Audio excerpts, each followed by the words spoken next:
परिवारवाद को, भ्रष्टाचार को, इन सारी चीज़ों को हिंदुस्तान छोड़ना होगा, क्योंकि अब वतन ये सपना देख चुका है कि उसे एक विकसित मुल्क के तौर पर दुनिया के सामने खड़े होना है। प्रधानमंत्री नरेंद्र मोदी के भाषण का तो जिक्र हम कर रहे हैं, वहाँ पर तमाम डिग्निटरीज को बुलाया गया था। 1800 से ज़्यादा लोगों को वहाँ पर इन्विटेशन पहुँचे थे और उनमें से एक थे कांग्रेस के अध्यक्ष मल्लिकार्जुन खड़गे। जानकारी ये मिल रही है कि इस भाषण में लाल किले पर मल्लिकार्जुन खड़गे नहीं पहुंचे हैं। डिटेल्स देने के लिए मेरी सहयोगी अदिति नागर हमारे साथ जुड़ी हुई है। अदिति, क्यों नहीं पहुंचे? देखिए, हमने संपर्क किया उनसे, हमने पूछने की कोशिश की, क्योंकि एग्जैक्ट क्या रीज़न है ये समझना ज़रूरी था। हालांकि अब जो है आरोप प्रत्यारोप राजनीति तो शुरू होनी थी, जिसमें कांग्रेस ने बॉयकॉट किया, इस तरह की बातें सामने आ रही हैं। तो हमने तथ्य जानने की कोशिश की। बात ये निकल कर आई है कि 9:20 पर उनके आवास पर झंडारोहण का कार्यक्रम था और 9:55 यानी कुछ 6-7 मिनट बाद उनके AICC दफ्तर में झंडारोहण का कार्यक्रम था।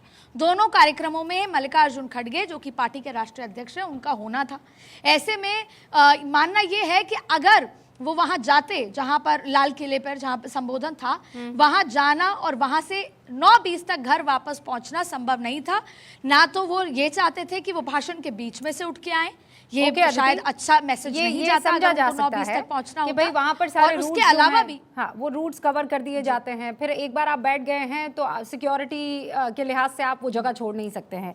लेकिन ऐसा पहले कभी हुआ है क्या अदिति कि कांग्रेस के अध्यक्ष या किसी पार्टी के अध्यक्ष वहां पर पहुंचे हों, या ना ये इसलिए नहीं पहुंचे हो क्योंकि उनके वहां पर झंडारोहण या ध्वजारोहण है?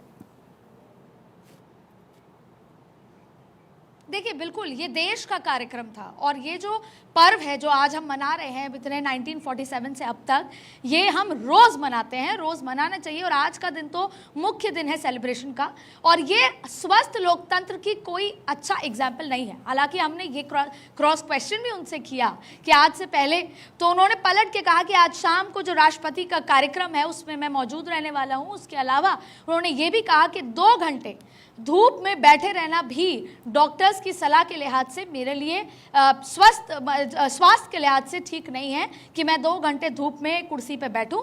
यही वजह है, ये तमाम मुख्य कारण है जिसकी वजह से मैं नहीं पहुंच पाया।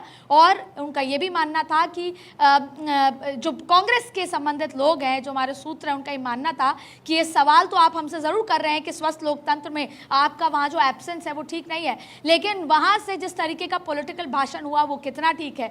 तो रूबिका जी, आप समझ सकते हैं अब आरोप प्रत्यारोप और राजनीति की जो बाढ़ है वो निकलने शुरू हो गए। लेकिन जो ये सवाल आपका था उसका एक सिंगल लाइन में जवाब कि स्वस्थ लोकतंत्र की परंपरा नहीं है। आज प्रधानमंत्री मोदी ने मणिपुर पर जिक्र किया।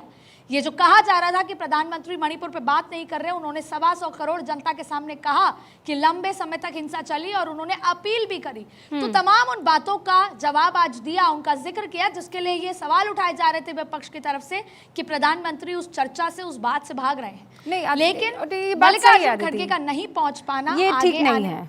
ये मैसेज ठीक नहीं जाता है। एक स्ट्रॉन्ग मैसेज आप नापसंद कर सकते हैं, भाई पार्टी है, आप तो विपक्ष में हैं, आप क्यों पसंद करेंगे किसी पार्टी को या उस पार्टी की तरफ से किए गए वादे को? लेकिन ये वो मौका नहीं था। ये देश के स्वतंत्रता दिवस का सेलिब्रेशन था और इसीलिए वहां पर आपका रहना बहुत जरूरी था। क्यों? अरविंद केजरीवाल भी वहां पर पहुंचे थे। मुझे लगता है एक शब्द उनको पसंद नहीं आ रहा होगा प्रधानमंत्री जो कह रहे थे, लेकिन फिर भी उन्होंने स्वस्थ लोकतांत्रिक परंपरा का, आप कुछ भी कह दीजिए, उन्होंने उस चीज को माना और उन्होंने वो मैसेज दिया है।